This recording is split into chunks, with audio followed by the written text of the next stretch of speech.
Hey everyone, I'm Carly Ayres. I work on UX community and culture for Google Design, and today I am so excited to be here with Design Milk for DMTV's Milkshake series. I've been sent these wonderful, wonderful questions, which I've put into this absolutely delightful shoe-wearing bowl. Their little shoes actually came in a little tiny shoebox. It's by Chen and Kai. And I only have 10 minutes, so I guess I better hop to it, see how many of these I can answer. All right, we will start with, what question do you find yourself asking most these days? That question would be, what day is it? Asking for a friend. I feel like I never know anymore. So that's that on that. What do we got here? What was the last book you read that changed your mind about something? I do know the answer to this. I would say Notes on My Dunce Cap. It's a lovely little super digestible book, but it's all about teaching, and it's really made me rethink my syllabus, a lot of the assumed structures and hierarchies inherent in the classroom, how you can subvert them, get students to be more engaged, maybe they teach the class, and all the different pathways that can open up. Just a really, just really playful, thoughtful way of reimagining that experience and that relationship that exists. I would say another one would be A New Program for Graphic Design, David Reinfurt. That was really wonderful, made me rethink a lot of how graphic design is taught, but also what is taught, like what these histories are and the things that I have kind of taken part and parcel, just kind of assumed, but that there's so many other narratives and histories and players that aren't documented, and trying to be more vigilant and inquisitive in figuring out who those folks are.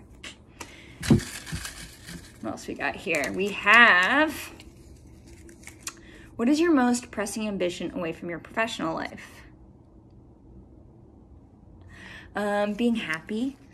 I would say I also just read Big Friendship, so I've been thinking a lot about my relationships, mostly my friendships, how to really invest in those, make them meaningful and deep, especially now, how to connect with folks. Those are big ones. And I'm learning American Sign Language, which has been lovely. Wonderful way to feel a sense of movement, progress, learning something new. And languages are beautiful, especially ASL. Yeah. What else we got? What is your favorite book about art or design? I actually, over there are many, many books. Usually, there's so many of them. It can be hard to think of just one. And usually when people are looking for art or design book recs, I usually tell them to read something outside of art and design. You will find that to also be thoroughly enriching. But today, I will say Victor Papanik's Design for the Real World. And then it has a much longer title that I can never remember, but it's like, Why the Things You Buy Are Too Expensive and Break Easily and Ruin the World and will lead to the end of everything that we know. And a few proposals to not have that happen. So delightful read, especially for those perhaps just embarking on design or looking to rethink how they think about design. It's a fun one. What keeps brands from having meaningful conversations with their audiences? It's a great question. I would say it is the same thing that keeps us from having meaningful conversations. I think for brands, a lot of the time they're looking to say something, right? And similar, sometimes I will enter a conversation, I just have something I really want to say. and you know, it's not a good conversation for the other person, not a great experience. So I think a good way to have a more meaningful conversation is to ask very good questions, to be super interested. And similarly for brands, I would say if you want to have a meaningful conversation, think a lot about who you're trying to talk to, why they should care, and get in that mindset so that hopefully whatever conversation you set out on having will be just a little bit better.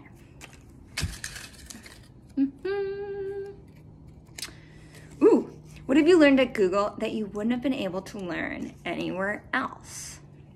Gosh, there's so many things. So I worked at Google as a freelancer maybe 5 years prior in the creative lab in New York. I met some wonderful humans there. We left, we started a design studio. That shut down maybe like 2 years ago.